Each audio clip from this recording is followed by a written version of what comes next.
My coworker tried to frame me, so I taught her a lesson. I always knew Lisa had it out for me, but I never thought she'd go this far. We worked together at Ridgewood Consulting, a high-pressure corporate firm where promotions were hard to come by. I had been busting my back for months on a major client project, hoping it would land me a senior position. But Lisa, my so-called team partner, had other plans. It started with little things. My reports mysteriously disappeared from our shared drive. My emails to the client went unread because, as I later found out, Lisa had been sending corrections from her own email, making it look like I was making mistakes.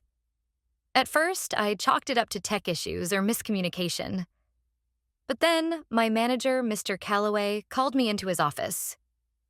"I'm very concerned, Sarah," he said, frowning as he flipped through a folder. "The client reached out, confused about inconsistent data in the latest reports. They claim you provided incorrect projections." My stomach dropped. "That's impossible."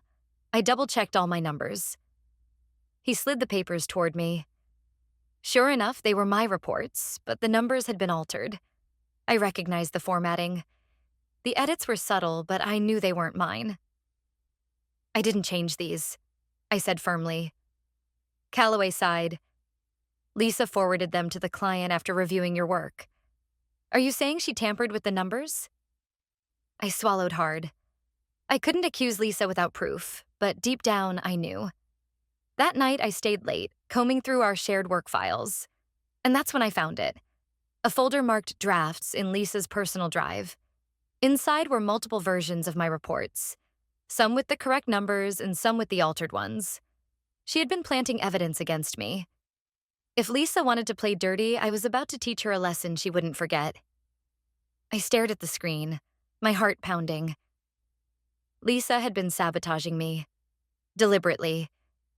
But now that I had proof, I wasn't going to let her get away with it. Instead of confronting her immediately, I decided to be smart about it. I copied the folder onto a flash drive and emailed a copy to myself, just in case. Then I set my plan into motion. The next morning, I acted normal, smiling at Lisa like nothing had happened. "Hey, Lisa, late night yesterday?" I asked casually. She smirked.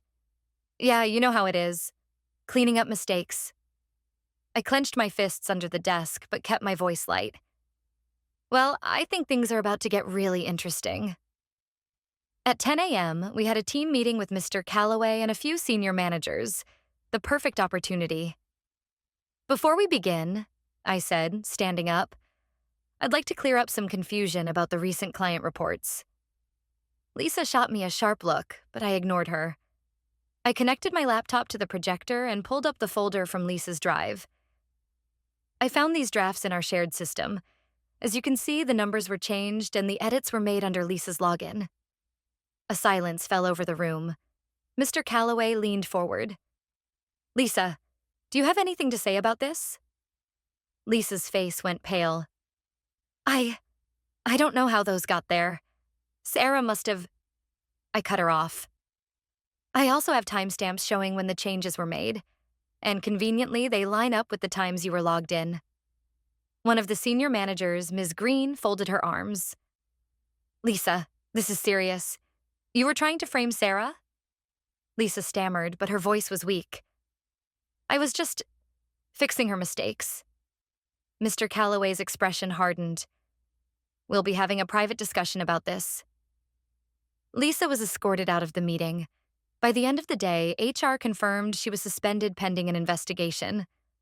As I packed up my things, I felt Lisa's glare from across the office. She might have tried to ruin me, but I had played smarter. And she had learned the hard way. Never mess with me. Lisa was out. But something didn't sit right with me. I had expected her to be furious, to lash out, maybe even try to plead her case. But she had left the office too quietly. No yelling, no last-minute excuses, just a glare and a stiff exit. It felt off. The next morning, I walked into the office to find my coworkers whispering. People threw me quick glances before looking away. My stomach twisted when I reached my desk. There was an envelope on my keyboard. No name, no return address. Inside was a single printed email. To whom it may concern, I wanted to bring to your attention that Sarah has been engaging in unethical behavior, including falsifying reports and blaming colleagues for her errors. Attached are documents proving she has altered files to frame me. Sincerely, Lisa. My hands clenched the paper. Attached documents? She was trying to flip the script on me. I immediately marched to Mr. Calloway's office. Before I could even knock, he called me in. His face was unreadable. I assume you saw the letter? I asked. He nodded. I did, and I also checked the so-called evidence Lisa sent.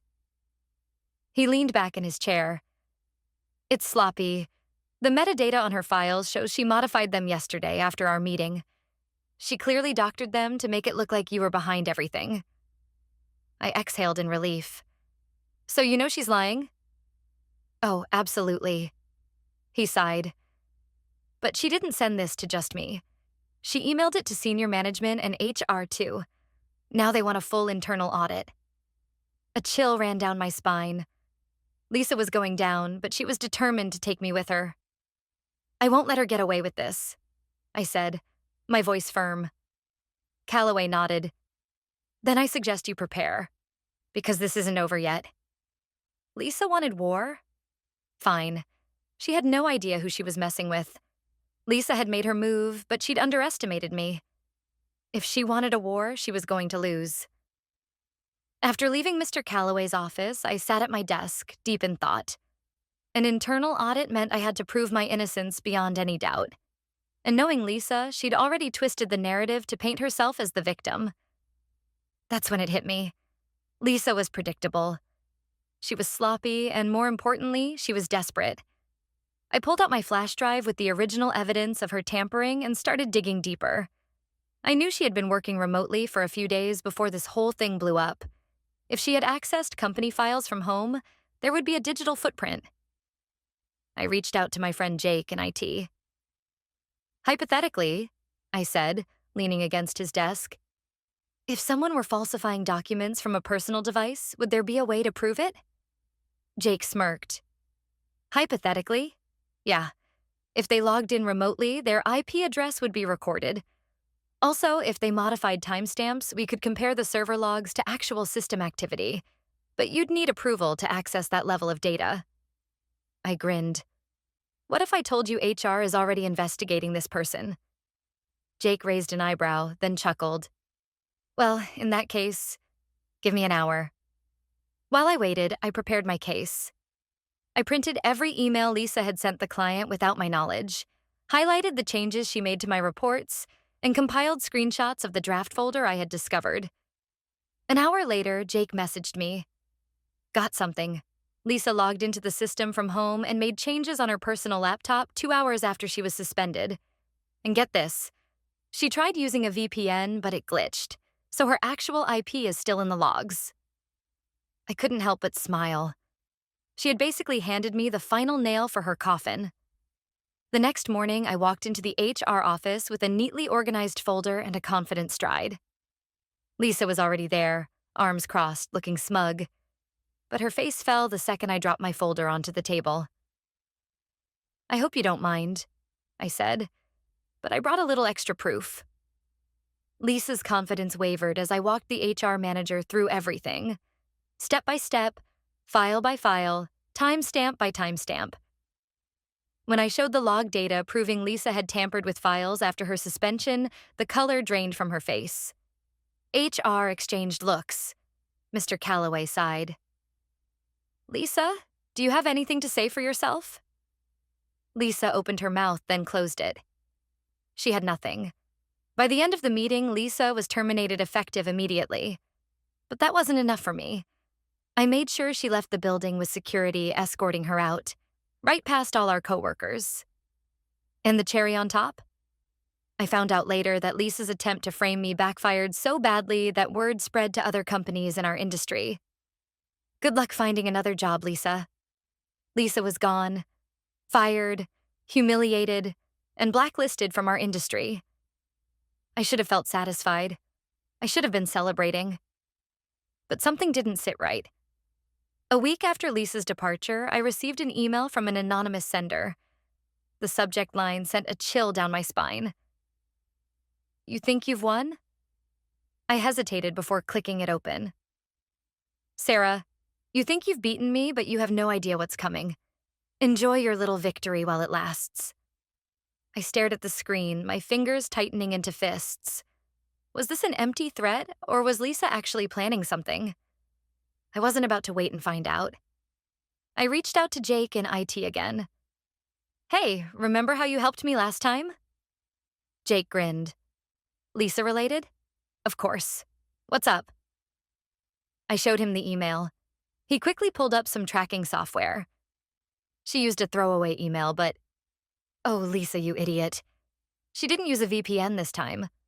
This was sent from a coffee shop 3 blocks from her apartment. Can we see if she's up to anything else? I asked. Jake nodded and did some digging. Within minutes, his expression turned serious. Okay, this is bad. She's been trying to get in touch with our biggest client, the one you worked on before all this went down. And she's been feeding them lies about you. My blood ran cold. Lisa was trying to sabotage my career even after getting fired. I immediately scheduled a meeting with Mr. Calloway. I showed him Lisa's email and the evidence Jake found. He rubbed his temples. Unbelievable. I'll get legal involved. This is crossing into serious territory now. By the end of the day, Lisa received a cease and desist letter from our company's legal team. If she tried to spread false information about me or Ridgewood Consulting, she would face legal action. A few days later, I got another email. This time, the subject line simply read, "Fine. You win." I never heard from Lisa again after that. But just in case, I made sure always to keep my receipts, because some people never learn.